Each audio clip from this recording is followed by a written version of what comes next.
Halo Sobat After Rest, balik lagi di podcast After Rest. Kali ini kita bakalan ngebahas soal MotoGP Catalunya 2026 dan juga ada Moto3 Catalunya 2026 di mana kita akan ngebahas soal Veda Ega. Tapi sebelumnya, ini gue udah bersama dengan Albi. Halo Albi, apa kabarnya? Halo Sadinra, kabar baik. Gimana nih Sobat After Rest kabarnya?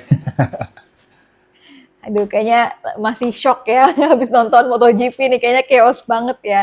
Oke, gue pengen update dulu nih, Bi, soal MotoGP. Kan tadi kan di awal-awalnya itu pertama ini ada Fabio Di Gia, kemudian yang kedua ada Joan Mir, dan ketiga ada Fermin Aldeguer. Tapi setelah adanya tire pressure penalty ya, ini Joan Mir jadi di posisi ke-13. Dan yang berada di posisi ketiga ini jadi naik ya. Fermin Aldeguer ke posisi kedua dan juga Pecco Bagnaia di posisi ketiga gitu. Dan kita itu dulu deh, kita tanya dulu nih sama Albi gimana sih impresinya dan juga kesannya ketika nonton balapan MotoGP Catalunya 2026 yang chaos banget. Menurut Albi gimana? Sesuai namanya Din ya, Catalan GP gitu. C-nya dari Catalan GP adalah chaos. Dan Chaos. kita benar-benar disuguhin sama tontonan yang absolut cinema kalau kata penontonnya Formula One ya kan.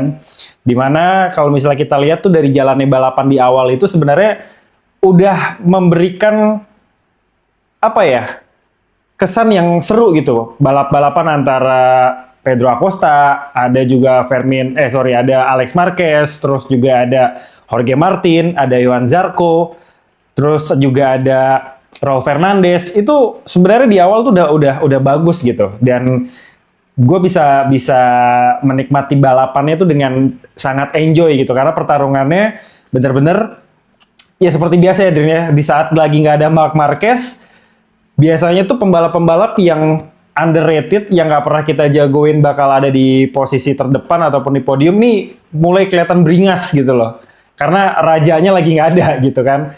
Nah tapi pada saat masuk ke lap 11 atau 12 gitu ya tiba-tiba ada insiden terjadi gitu di mana kita ngelihat awalnya tuh nggak terlalu jelas ya apa penyebab kecelakaannya, tapi setelah kita nonton replaynya di beberapa tayangan yang diposting di sosial media dan termasuk di MotoGP sendiri di bagian replaynya gitu, kita ngeliat bahwa pada saat masuk ke tikungan 10, Pedro Acosta tuh langsung ngangkat tangan gitu habis dia narik gas, tiba-tiba tuh dia kayak apa ya, suara motornya tuh kayak power loss, kayak hilang gitu. Tiba-tiba dia ngangkat tangan, tapi karena di belakangnya ada Alex Marquez yang jaraknya super deket dan bisa dibilang lagi berusaha buat overtake gitu ya di beberapa tikungan sebelumnya, udah nggak ada waktu lagi, hitungannya udah sepersekian milidetik, langsung nabrak dan motornya dari Alex Marquez tuh langsung banting kanan dan udah nggak bisa diapa-apain. Itu kan karena kecepatannya lagi tinggi, lagi habis nge-push segala macem, dia masuk ke gravel dan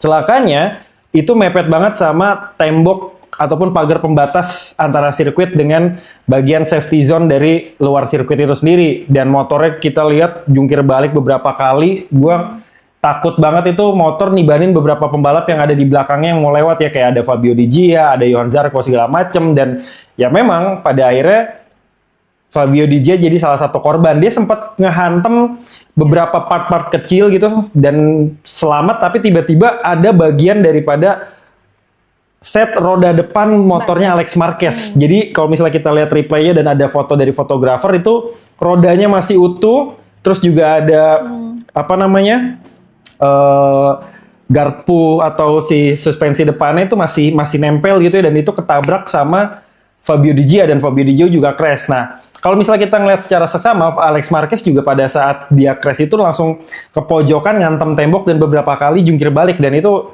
horrific crash banget sih kalau misalnya kita lihat ya dirinya kayak Final Destination itu mengingatkan gue sama balapan waktu di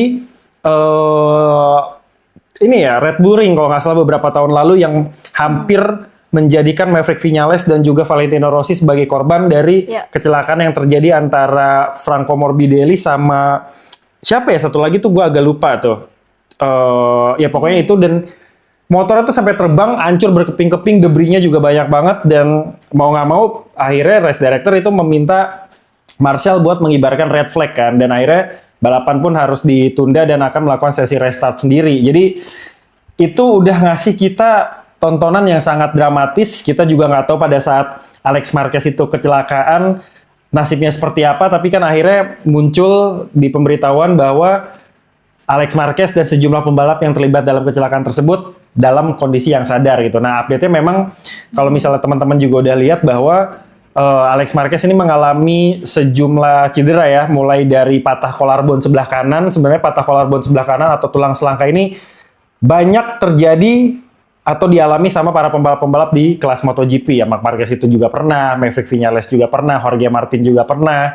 Nah, tapi juga ada tambahan retak kecil di bagian tulang belakang, di bagian ataupun di sektor C7. Nah, kalau misal teman-teman belum tahu tulang belakang mana yang dimaksud bagian C7 itu adalah, kalau misalnya kita urut leher nih bagian belakang, antara tulang leher dan juga tulang punggung ini ada tonjolan yang agak gede ya. Nah, ini adalah tulang C7 di mana terjadi retakan pada tubuh ataupun tulang belakang dari Alex Marquez sendiri. Dan kita berharap semoga Alex Marquez bisa menjalani operasi juga dengan baik, dengan cepat, walaupun prediksinya akan absen di beberapa balapan, tapi cederanya sebenarnya nggak terlalu fatal ya, masih bisa disembuhin, masih bisa distabilisasi bagian tulang-tulangnya.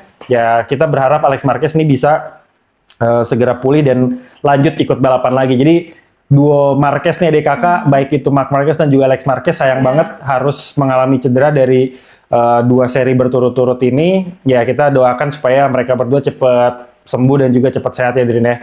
Nah, ditambah juga kan sempat pada balik ke garasi masing-masing untuk menunggu keputusan daripada race director itu seperti apa, dan akhirnya diputuskan bahwa balapan ini akan berlanjut dengan total durasi atau putaran 13 lap gitu. Nah, begitu mulai baru juga start lagi, insiden terjadi lagi, Drin. Bener-bener ini chaos banget ya kan bisa dibilang. Nah, ketika masuk ke tikungan pertama setelah start itu kita bisa lihat ada Johan Zarco, Pecco Bagnaia, sama Luca Marini terlibat insiden, dan sebenarnya balapannya itu crash-nya itu nggak terlalu gimana-gimana gitu, karena ya biasa ketika lagi habis start masuk tikungan pertama numpuk-numpuk segala macem. Tapi yang bikin agak sedikit fatal ya adalah kaki daripada Johan Zarco, khususnya kaki kiri ini tersangkut di bagian roda belakang ataupun antara roda dan juga gear dari motornya Pecco gitu. Jadi kelihatan dia tiduran dan kesakitan, dan di situ kita bisa ngeliat ya ada Pecco dan juga Luca Marini ini berusaha untuk membantu tim medis dan juga Marshall buat melepaskan kakinya dari Johan Zarco dan juga motornya Pecco itu sendiri. Dan beruntungnya memang langsung dibawa ke rumah sakit ya buat dapetin penanganan yang lebih baik lagi secara medis, dan kita berharap juga Johan Zarco ini nggak parah, nggak fatal sakitnya, karena tadi kalau gue lihat dari foto-fotonya tuh kakinya tuh bener-bener kayak nyangkut dan kelipet gitu. Gue sih berharap nggak ada patah ya di situ.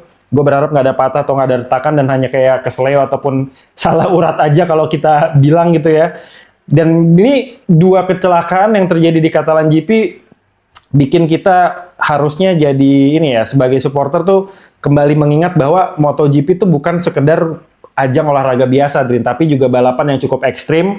Ini taruhannya juga nyawa, dan kita sebagai fans kalau bisa tetap respect, tetap menghargai kepada setiap pembalap ataupun orang-orang yang terlibat di lingkungan balapan itu sendiri, karena sekali lagi ini adalah balapan yang sangat berbahaya, balapan yang butuh skill tinggi, jam terbang tinggi. Jadi kita sebisa mungkin nggak saling meremehkan antar pembalap gitu. Kita boleh dukung segila mungkin jagoan-jagoan yang kita idolakan, pembalap-pembalap yang kita idolakan, tapi jangan sampai kita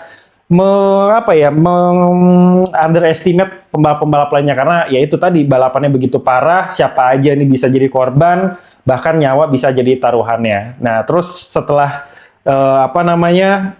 red flag kedua ini terjadi kan kita juga bisa ngelihat start ketiga ya, atau restart kedua, dan dari situ juga ada lagi insiden yang terjadi di mana ada crash antara Raul Fernandez dengan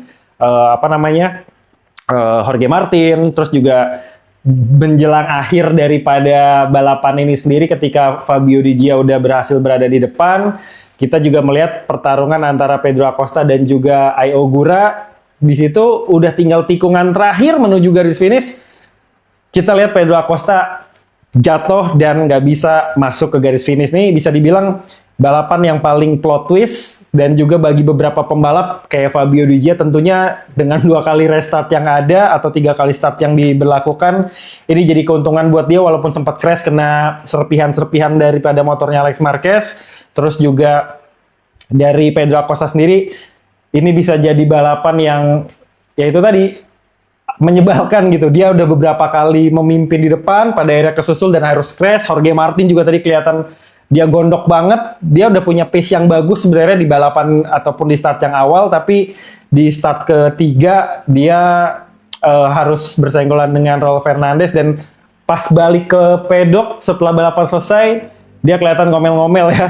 Dia ngedorong salah satu anggota timnya, yang mana itu juga bukan orang sembarangan, Drin. Itu Paulo Bonara ya. Paulo Bonara itu manajer tim dari Aprilia Racing sendiri yang udah ada di sana dari zamannya Aprilia masih pakai mesin 2 tak di akhir tahun 90-an dan di awal 2000-an. Dia didorong segala macem, dan ya gue bisa mengerti sih apa yang dialami sama Jorge Martin. Sebenarnya itu karena tensi tinggi, karena dia kecewa dengan hasil balapannya dia yang harus crash segala macem. Tapi ya gue berharap Jorge Martin bisa lebih bijak lagi dalam bersikap gitu, karena namanya balapan itu kan bukan kerja sendiri gitu, tapi kerja tim. Apalagi yang dia dorong itu adalah seorang manajer tim yang legend di Aprilia gitu loh.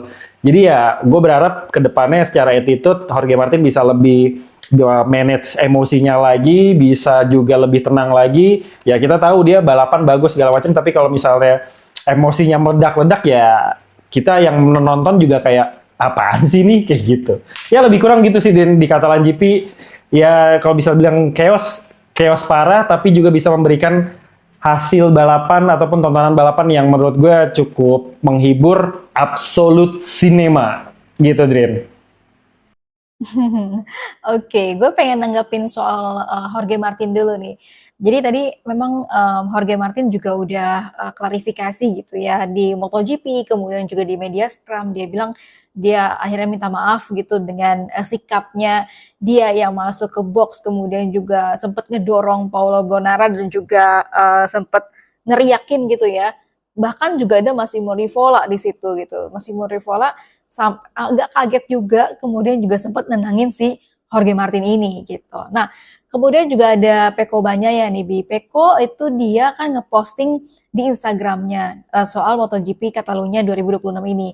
Tapi yang dikedepanin itu bukan soal dia apa namanya update dapet podium ketiga gitu ya, kemudian atau performanya Pecco gitu, pakai foto-fotonya Pecco di MotoGP Catalunya, tapi dia tuh lebih memilih foto yang ketika ada Johan Zarco gitu ya lagi apa namanya kakinya nyangkut di motornya, kemudian ditolongin sama si Luca Marini dan juga Pecco Bagnaia. Ditambah lagi dengan captionnya bahwa sebenarnya ini adalah balapan yang benar-benar sulit gitu ya, salah satu balapan yang benar-benar sulit saat ini. Kemudian juga balapan, kalau katanya Pecco nih, ini balapan memang adalah hidupnya mereka gitu sebagai pembalap, tapi ternyata kadang kita juga lupa bahwa olahraga ini berbahaya gitu. Jadi dia juga mengirimkan pesan gitu ya, pelukan hangat buat Alex Marquez dan juga buat Johan Zarco gitu. Dan tadi juga Fabio Di Gia ketika di Parfume ya, ketika di wawancara, dia juga berharap bahwa Alex Marquez dan juga Johan Zarco dan juga semua pembalap lainnya yang kena serpihan-serpihan dari crash pertama ya, itu juga baik-baik aja gitu. Oke.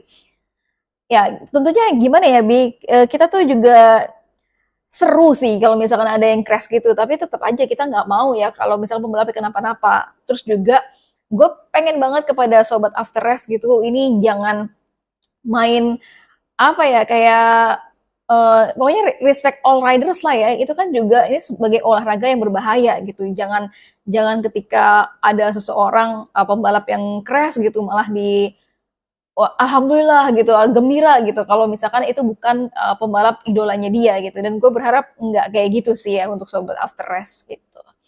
Oke, nah untuk Pedro Acosta, Bi, kan tadi memang ada kendala teknisnya kan gitu. Tapi kita masih belum tahu, masih diinvestigasi apa yang membuat si KTM-nya ini bisa tiba-tiba tuh juga istilahnya mati gitu ya motornya. Dan ini juga sempat dialami sama Enea Bastianini ternyata ketika motornya ini tiba-tiba juga mati gitu. Nah, menurut Albi, kalau misalkan kayak gini, apakah harusnya ya udah gitu, KTM nggak perlu ikut balapan lagi gitu. Dan tadi juga ada yang bertanya kan, kenapa Pedro Acosta bisa ikut di restartnya kan?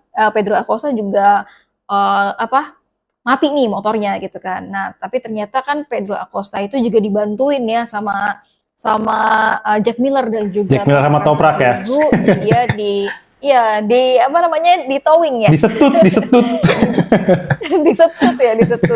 disetut gitu sampai akhirnya dia melewati garis finish juga kan, sampai akhirnya dia masuk ke pit lane. Makanya itu Pedro Acosta bisa ikut untuk yang start kedua gitu. Nah, kalau menurut Albi terkait dengan Pedro Acosta gimana nih? Oke, Pedro Acosta sendiri kan ya tadi saya sebenarnya udah ngejelasin kan kalau dia itu mengalami kendala teknis, dan lucunya lagi kendala teknisnya itu mirip seperti yang dialami sama Enea Bastianini yang sama-sama juga pakai RC16 KTM kan, walaupun beda tim gitu. Tapi pada intinya mereka adalah menggunakan motor yang sama gitu. Nah, memang sampai saat ini belum diketahui secara pasti apa sih yang menyebabkan kedua motor ini mengalami technical issue yang bisa dibilang hampir sama persis gitu, sama-sama lost power dan mati mendadak gitu. Dan ya, kita tinggal nunggu aja informasi dari KTM, baik itu dari Factory Racing ataupun dari Tektroa sendiri, serta dari MotoGP tentang apa sih yang sebenarnya dialami sama Pedro Acosta khususnya, dan juga Enea Bastianini. Apakah benar-benar ini hal yang serupa secara teknis terjadi, atau memang kebetulan mirip aja gitu. Karena sebelumnya kita bisa lihat Pedro Acosta itu nge-push motornya dengan baik, dan juga punya power dan ritme yang juga oke. Dia beberapa kali juga berhasil mempertahankan diri dari kejaran motor-motor yang di belakangnya, mulai dari Alex Marquez, terus juga dari Jorge Martin segala macam. Tapi tiba-tiba dia ngalamin yang namanya power loss, dan seingat gue ini juga bukan pertama kalinya terjadi buat KTM. Di beberapa balapan di tahun-tahun kemarin juga beberapa kali motor KTM itu mengalami masalah kayak lepas rantai lah, kayak motornya Pedro Acosta gitu kan. Terus juga Brad Binder pernah mengalami hal yang sama. Jadi perlu adanya investigasi yang dilakukan oleh KTM sendiri secara internal maupun dari tim MotoGP ataupun race director-nya itu sendiri ataupun steward gitu ya, buat mencari tahu. Nah, tapi kalau misalnya ada pertanyaan kenapa Pedro Acosta ini masih bisa ikut balapan lagi, itu karena pada saat bendera merah itu dikibarkan, status Pedro Acosta itu masih aktif di lintasan gitu. Jadi kalau yang gua pahami, ketika misalnya kita terjadi crash yang membuat si pembalap itu tidak bisa melanjutkan ataupun menjadi kayak penyebab utama dari suatu insiden yang bisa dibilang membuat red flag itu berkibar, mungkin akan ada pertimbangan-pertimbangan dari race director ataupun steward apakah dia layak untuk bisa melanjutkan balapan atau enggak. Nah, tapi kalau misalnya si Pedro Acosta sendiri, dia pada saat red flag dikibarkan masih statusnya masih aktif balapan di lintasan gitu. Dia belum dalam tanda kutip retired. Beda halnya ketika misalnya dia sudah berhasil mengamankan diri, terus dia berhenti ke pinggir, tiba-tiba ada insiden bendera merah, nah baru dia kemungkinan besar nggak bisa lanjut untuk balapan lagi kayak gitu. Nah, tapi terus juga dengan Fabio Di Gia tuh jatuhnya juga bertepatan ataupun beberapa detik setelah bendera merah itu langsung dikibarkan gitu. Jadi benar-benar gapnya itu sepersekian detik gitu, Din. Jadi bisa dibilang Fabio Di Gia masih bisa melanjutkan balapan tanpa terkena eliminasi lah istilah kayak gitu. Karena kan ada beberapa peraturan ketika bendera merah itu dikibarkan, maka pembalap-pembalap yang sebelumnya udah kena insiden apa segala macam ini nggak bisa ikut lanjut kayak gitu. Tapi ya memang kita beberapa kali kena kecoh juga kan antara penggunaan bendera segala macam, kayak waktu pas Marc Marquez pas kapan gitu juga kan. Pernah juga kalau nggak salah di tahun lalu, gue kurang begitu inget persisnya kayak gimana, tapi pada saat bendera merah dikibarkan, terus Marc Marquez ada insiden segala macam, dia masih bisa ikut lanjut gitu. Jadi, kalau yang gue pahami di kejadian yang sekarang, baik itu Fabio Di Gia dan juga Pedro Acosta, statusnya itu masih aktif di lintasan, dan dia belum memutuskan untuk kembali ke pit ataupun retired, jadi dia masih bisa untuk melanjutkan balapan lagi, kayak gitu sih, Dwin. Oke, itu penjelasan dari Albi ya teman-teman ya. Nah, soal Pedro Acosta juga nih, Bi. Tadi dia juga sempat di media scrum bilang bahwa starting ketiga itu sebenarnya nggak diperlukan, dia bilang, dan itu sangat-sangat berbahaya. Ini pun juga dibilang sama Jorge Martin dan juga sama Pecco Bagnaia. Mereka juga sama Fabio Di Gia juga sih sebenarnya. Jadi para pembalap ini sebenarnya bilang bahwa kalau misalkan udah restart ketiga kalinya itu tuh udah berbahaya banget. Sebaiknya ya race direction juga mempertimbangkan gitu. Nah, tadi juga Pedro Acosta bilang masalah pada dirinya gitu, masalah pada motornya itu bukan sebuah hal yang besar gitu. Yang lebih besar lagi ya tadi terkait dengan para pembalap yang crash gitu ya, yang terluka, kemudian juga restartnya ini bisa sampai 3 kali kayak gitu. Nah, oke. Tadi juga ini gue lihat story-nya Marc Marquez ya, Marc Marquez tuh sempat update sebelum menjelang dari balapan MotoGP Catalunya 2026. Jadi dia itu lagi treatment ya, masih recovery, masih rehabilitasi gitu, kemudian tapi dia masih menyimak MotoGP gitu di TV-nya. Terus gue yakin sih kalau misalkan dia kaget juga kalau misalkan lihat Alex Marquez tuh crash gitu. Oke, tambahan lagi sebelum kita beralih ke Moto3 dan nanti akan kita ngomongin selanjutnya di Mugello, Bi. Gue cuma agak ini aja sih, lihat akhirnya kita bisa ngeliat Rossi lagi di lintasan balap gitu ya, di pinggir lintasan balap betul, gitu. Betul. Betul. Ya, semenjak kemarin juga kan ini ya, Valentino Rossi ada di pedok gitu ya di MotoGP. Kemudian juga itu sempat ditanya-tanyain juga kan terkait dengan dia berharap gitu kalau misalkan Ducati ini memberikan maksimal gitu ya, memberikan apapun yang maksimal untuk Pecco Bagnaia gitu. Karena Pecco dilihat sama Rossi itu bener-bener pengen banget nih untuk nge-push lagi untuk bisa berada di depan gitu ya, untuk kompetitif lagi gitu. Dan ini ternyata juga ada komentar dari Pecco. Jadi Pecco ini menanggapi omongan dari Rossi. Kan Rossi bilang, ya udah meskipun Pecco di tahun depan gitu ya, musim 2027 dia nggak akan di Ducati lagi gitu. Tapi setidaknya ya Ducati lo harus memberikan maksimal gitu untuk Pecco. Tapi kemudian Pecco bilang gini, oh Rossi kan cuma ngelihat gue aja nih gitu yang benar-benar fight gitu, kemudian juga benar-benar berusaha keras gitu di rumah. Tapi kan dia nggak ngelihat bagaimana usahanya Ducati gitu. Nah ini kayaknya Pecco ngebelain Ducati gitu karena dia bilang ya Ducati juga sama-sama gitu bekerja sama-sama dirinya buat supaya Pecco bisa kompetitif gitu. Ini kayaknya bukan satu kali aja Pecco ngebantah omongannya Rossi, tapi udah berkali-kali juga. Tapi ini hubungannya baik sih ya antara Rossi dan juga Pecco gitu. Ditambah lagi kemarin juga di pedok MotoGP ya, Valentino Rossi itu juga udah bilang bahwa dia akan lebih memilih pembalap Italia ya untuk VR46. Betul. Apakah nanti akan Di Gia, apakah Bulega gitu ya. Nah ini Albi ada tambahan informasi lagi nggak soal Rossi? Yes, gue juga baca-baca di sosial media, tapi ini kayak pendapat-pendapat ataupun pemikiran-pemikiran iseng dari penonton MotoGP aja sih ya, bilang kayak giliran gak ada Marquez saja baru berani ke sirkuit gitu.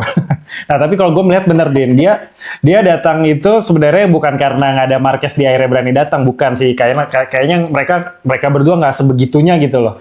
Nah tapi benar kayak yang disampaikan Sadrina, tujuan daripada kedatangan Rossi itu sebenarnya banyak hal, dan ini berkaitan dengan baik itu untuk bisnis ataupun ketemu dengan sponsor ataupun juga bisa memberikan dukungan-dukungan kepada anak didik dan juga kepada timnya sendiri gitu di VR46 Pertamina Enduro gitu. Kalau misalnya tadi kan kita udah dengar penjelasannya Sadrina bahwa Rossi itu ngasih beberapa masukan ataupun mendengarkan hal-hal yang disampaikan sama Pecco yang adalah jebolan dari VR46 Academy. Nah, di samping itu, khusus untuk timnya sendiri, Rossi juga memberikan dukungan moral dan juga beberapa pesan-pesan kepada baik itu Franco Morbidelli, terus juga kepada Fabio Di Gia.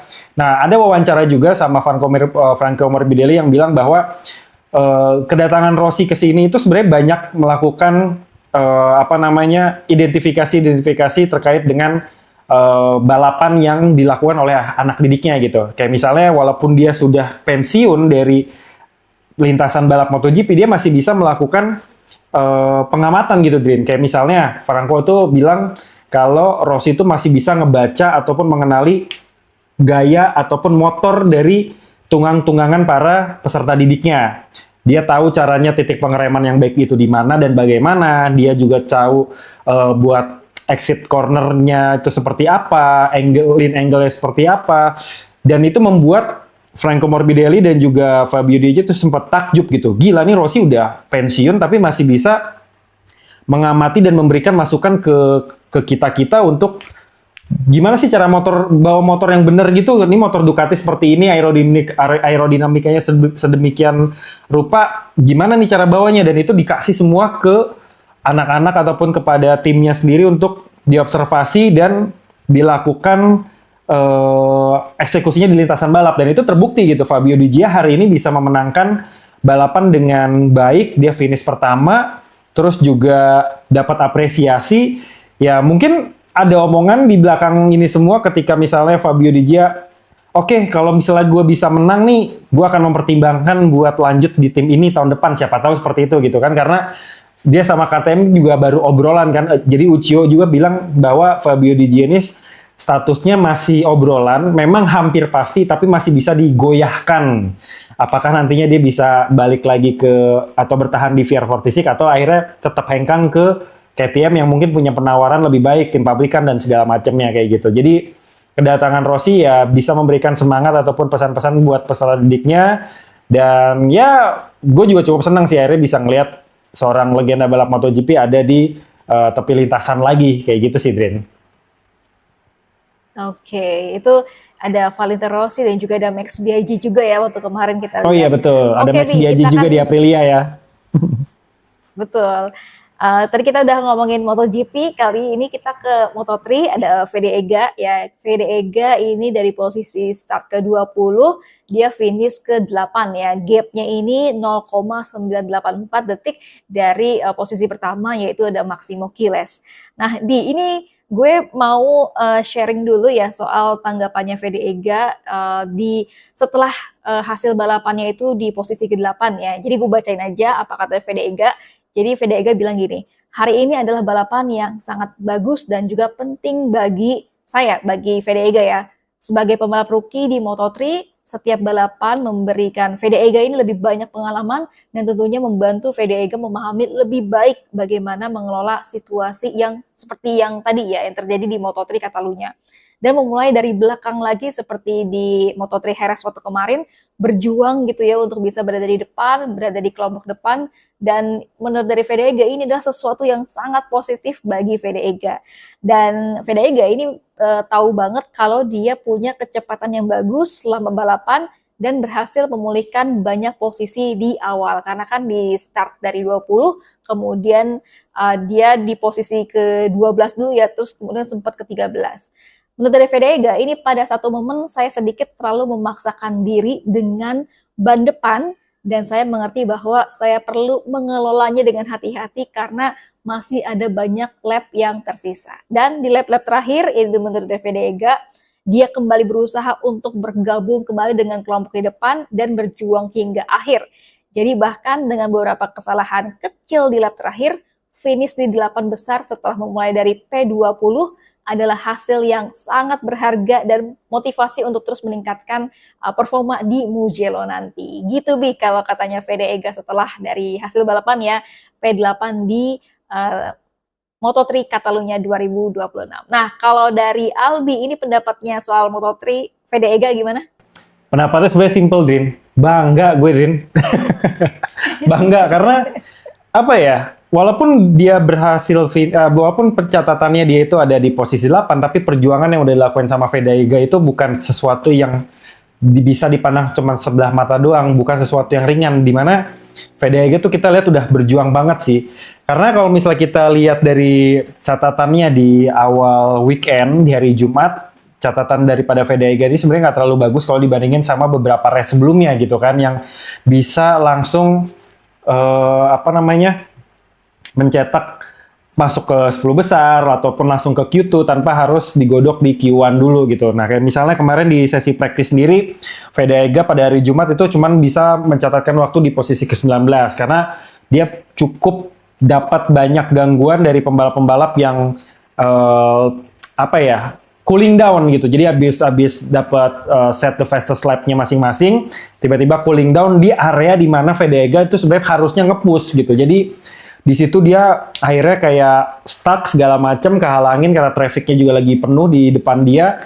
Jadi mau nggak mau dia harus menerima catatan waktu yang berada di 19 tercepat gitu.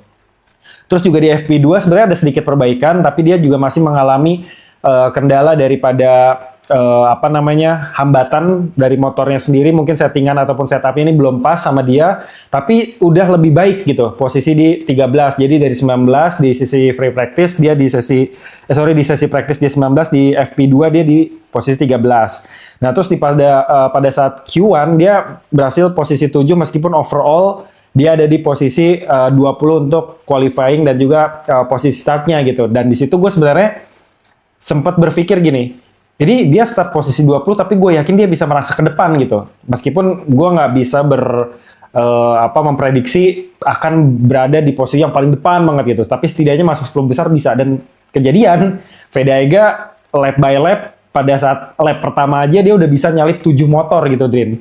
Dimana dia langsung berada di posisi ke-13. Lap by lap, dia nyusul beberapa pembalap-pembalap yang ada di depannya. Akhirnya dia bisa mempertahankan posisi 8. Padahal gue tuh berharap dia bisa ngejar Hakim Danis nih, karena kan di situ kita ada rasa kompetisi yang begitu tinggi antara Indonesia dan juga Malaysia gitu kan. Jadi gue berharap, ayolah Vega satu lagi nih, Hakim Danis di depan lo gitu. Tapi ya karena lap-nya udah mau selesai, ya dengan berada di posisi 8, naik 13 posisi itu udah sangat-sangat luar biasa banget. Dan ya kita bisa lihat pada saat finish P8 pun Vega dan timnya masih bisa full senyum gitu. Gila, dari posisi 20 bisa masuk posisi ke-8 yang mana itu adalah 10 besar gitu kan. Dan itu bikin Vega tetap berada di posisi kelima secara klasemen, tidak tergoyahkan sama sekali. Bahkan Hakim Danis yang startnya di posisi 10, dia cuma mampu posisi ke-7 dan secara capaian poin masih tetap berada di bawah dari capaian dari Vega sendiri. Jadi gue tetap puas dengan apa yang dihasilkan sama Vega. Andaikan Vega kemarin nggak dapat gangguan dan dapat langsung settingan ataupun setup motor yang pas aja di sesi practice ataupun free practice, mungkin dia bisa dapat starting grid yang oke, bisa di 10 besar. Nah, kalau misalnya kita konversi si 10 besarnya itu si capaian melewati 13 pembalap yang yang pada saat di seri Katalan kemarin dia lewatin, ya bukan hal yang nggak mungkin dia bisa berada di belakangnya Quiles atau bisa main bareng sama Alvaro Carpe dan orang-orang yang berada di top 5 kayak gitu kan. Uriarte aja kan finish keempat gitu. Jadi bisa dibilang Uriarte keempat nggak sih? Kalau nggak salah keempat kan, bener? Ya, bisa dibilang iya, kalau nggak salah ya. Iya, bisa dibilang apa yang dilakukan sama Vega di seri di sesi balapan itu udah sangat-sangat luar biasa dan membanggakan. Orang Vega sendiri pun senyum gitu kan, artinya dia puas sama hasil yang dia udah capai di Catalan GP. Nah, berharapnya di Mugello nanti ada sesuatu yang bisa diberikan oleh Vega, karena di tahun 2025 kemarin Vega kan berhasil sapu bersih Red Bull Rookies Cup di seri Mugello. Race 1 dia juara pertama, Indonesia Raya berkumandang. Di race keduanya di hari Minggu juga dia sapu bersih finish pertama dan membuat Indonesia Raya itu juga berkumandang lagi di sirkuit Mugello. Nah, ketika gue wawancara sama Vega sendiri pun di bulan Desember 2025 kemarin, Vega tuh bilang Mugello adalah salah satu sirkuit yang paling dia sukai gitu. Mulai dari layoutnya, cara balapnya cocok sama Vega, dan harapannya sih udara juga bisa mendukung daripada fisik para pembalap, khususnya dari pembalap Indonesia sendiri yang mungkin lebih nyaman balapan dengan kondisi suhu yang lebih adem gitu ya. Walaupun bulan-bulan sekarang ini Italia ataupun Eropa masih hampir masuk summer gitu ya. Mulai agak sedikit gerah ataupun panas, ya berharapnya Vega bisa push to the limit dari hari Jumat di sesi practice, terus juga free practice, kualifikasi dia bisa all out, dan gue berharap bisa masuk podium lagi, itu aja sih. Nggak mesti juara pertama, tapi ya posisi ketiga ataupun kedua is more than enough buat seorang Vega dan tetap mengukuhkan klasemen untuk Rookie of the Year masih di peringkat pertama. Gitu, Drin. Oke, tadi gue ke FP1 dari Vega dulu ya, karena Vega sempat bilang di hari Jumat itu memang dia kurang percaya diri Hmm, karena suhu dari lintasannya itu juga dingin, kemudian juga gripnya itu juga kurang gitu ya, grip bannya. Tapi memang dia improve gitu ya dari FP1 sampai dengan sesi praktisnya. Nah, di ada yang bilang nih netizen gitu ya, dia bilang jangan terlalu dipuji-puji gitu Fede Ega, jangan terlalu apa ya berharap lebih gitu pada Fede Ega. Nah kalau menurut lo kayak gimana gitu dengan komentar-komentar kayak gini gitu? Kalau dari gue sendiri sebenarnya gue juga ikut bangga banget ya sama Fede Ega pasti lah, meskipun pasti. dia berada di posisi ke-8 gitu. Tapi ini kan kalau kita lihat dari perjuangannya Fede Ega dari P20 aja ke P8 itu oke banget Oke gitu. banget. Jadi mungkin ada yang bilang, oh kalau P8 ya belum oke gitu, tapi kalau misalkan P1, 2, 3 baru oke gitu. Nah kalau menurut lo kayak gimana dengan tanggapan netizen yang kayak gini? Ya kalau menurut gue sebenarnya balik lagi sih kalau misalnya kita emang pure pengen nonton si balapannya aja, pasti seseorang yang kita dukung kita berharap banget dia bisa finish lebih depan lagi gitu. Karena artinya kita percaya sama pembalap kita bahwa seorang Vedaiga ini mampu loh merangsek ke bagian terdepan kayak gitu. Ketika kita punya ekspektasi segitu tingginya, ya itu satu sisi kita juga artinya mengapresiasi ataupun percaya sama seorang Vedaiga untuk bisa berada lebih dari posisi yang dia capai gitu. Nah tapi buat beberapa orang lainnya termasuk gue misalnya, gue percaya sama Vedaiga, tapi buat sejarah di Indonesia yang mungkin di ajang balap motor MotoGP ini tidak terlalu panjang atau belum begitu banyak, capaian-capaian yang didapat sama seorang Mario Aji, sama Vedaiga, dan juga nama Kiandra Ramadipa di Red Bull Rookies Cup segala macam ini udah bisa bikin kita termotivasi bahwa oh ternyata orang-orang Indonesia ini punya taji ya. Orang-orang ini tuh sebenarnya punya semangat tinggi ya, asal didukung dengan penuh, baik itu dukungan secara apa namanya moral, kita ngasih apresiasi, kita ngasih semangat, kita tunjukin kita mendukung mereka, terus juga dari finansial segala macam, dari sponsor-sponsor itu bakalan bisa bikin SDM kita di ajang balap dunia itu semakin maju lagi gitu. Jadi kalau menurut gue nggak salah buat orang-orang yang punya ekspektasi tinggi harusnya bisa lebih baik dari posisi yang dicapai sekarang juga nggak salah gitu. Hanya saja mungkin kita juga harus bisa mengukur gitu ya bahwa ada tingkat kesulitan tertentu, ada orang-orang yang punya skill yang mungkin lebih oke karena jam terbangnya lebih tinggi, karena dia lebih dulu turun di ajang balap tertentu di Moto3 misalnya kayak Max Queiroz dan juga apa namanya Alvaro Carpe dan lain-lain yang juga harus diperhitungkan karena ya walaupun kita mendukung jangan mendukung buta, kita juga harus mendukung dengan data gitu kan. Jadi ketika misalnya kita punya ekspektasi lebih ya kita juga harus bisa mengukur oh ternyata ada kesulitan-kesulitan yang dihadapi sama pembalap dan kita perlu tahu, dan dengan kita mengetahui hal itu kita juga akhirnya bisa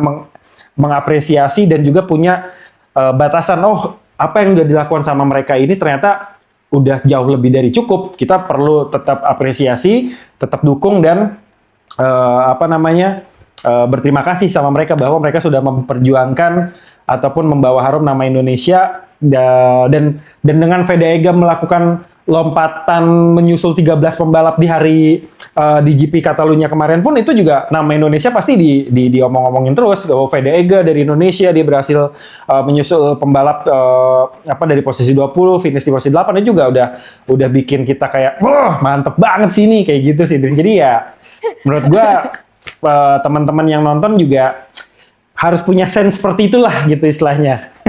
Ya nggak? Oke, oke. Nah, itu berarti kan untuk di Moto3 selanjutnya yaitu Moto3 Mugello Italia Hmm. 2026 tadi prediksinya Albi kalau gue lihat kalau ini menjadi salah satu sirkuit yang disukainya sama Vedaiga Yes. bisa top 5. Gue berharap bisa top 5. Bahkan podium 3 pun mudah-mudahan bisa. Oke. Oke, selain itu kita juga doain juga ya buat Mario Aji di Moto2 di Catalunya kan dia memang dinyatakan tidak fit ya. Yes. Jadi kita berharap juga untuk Mario Aji bisa segera pulih, semoga nanti bisa kompetitif lagi di Moto2 Mugello gitu. Nah, kita ngomongin MotoGP ya untuk di Mugello Italia. Prediksi sampai ya. sejauh ini belum ada informasi bahwa Marc Marquez apakah akan join gitu ya di MotoGP Mugello atau enggak, tapi kita masih tunggu ya. Oke. Kalau misalkan bisa recovery dulu aja deh gitu ya, daripada nanti kenapa-napa lagi gitu di MotoGP Mugello. Nah, kalau dari lo gimana Bi prediksinya sedikit aja soal MotoGP Mugello ini, prediksinya siapa? Oke, karena Mugello ini adalah sirkuitnya orang-orang Itali, gue mungkin akan menjagokan Italian Riders. Di mana posisi pertama gue jagoin Marco Bezzecchi, karena sebenarnya dia lagi bagus-bagusnya, tapi entah kenapa di Catalunya ini dia kurang begitu Catalunya. perform gitu ya. Terus di posisi keduanya, gue akan menjagokan motor Itali, di mana yang bakalan bisa posisi kedua kemungkinan Jorge Martin. Oke. Yang posisi ketiganya gue akan jagoin Fabio Di Gia. Jadi 3 motor Itali dan 2 orang Itali. Jadi Marco Bezzecchi, Jorge Martin, dan Fabio Di Gia. Kalau lo gimana, Drin? Kalau gue pengennya Italia semua. Jadi Marco Bezzecchi, kemudian Fabio Di Gia, dan juga Pecco Bagnaia. Asik. Mudah-mudahan ya Pecco ya. Ya, mudah-mudahan Pecco juga oke lah. Boleh. Oke, Bi ada tambahan lagi sebelum kita tutup? Sudah sih cukup. Paling diingetin aja ke teman-teman, Mugello itu tanggal berapa race-nya, Drin? Oke, Mugello itu tanggal 29 Mei 2026. Jadi ini minggu depannya lagi ya. Gitu. Pas libur Idul Adha kayaknya ya, libur cuti bersama Idul Adha kayaknya ya. Iya, betul. Lagi long weekend, terus Long dari itu weekend. kemudian ada MotoGP. Oke, terima kasih Albi. Siap. Mudah-mudahan ini Alex Marquez bisa lebih oke lagi gitu ya. Dia lebih baik lagi kondisinya supaya Amin. recovery-nya juga cepet gitu. Kemudian juga ada Marc Marquez yang juga lagi recovery cederanya, dan juga kita doain juga buat Johan Zarco gitu ya. Dan juga Mario Aji yang dinyatakan nggak fit waktu kemarin. Kita berharap semuanya para pembalap itu baik-baik aja gitu. Oke. Terima kasih banyak Albi untuk bincang-bincangnya di podcast After Race. Nanti kita akan bincang-bincang lagi sama Albi di After Race-nya MotoGP Mugello Italia 2026. Jadi segitu dulu teman-teman. Terima kasih banyak yang sudah nonton sampai akhir. Bye-bye. Bye-bye. Terima kasih Sadrina. Terima kasih Sobat After Race. Terima kasih Albi.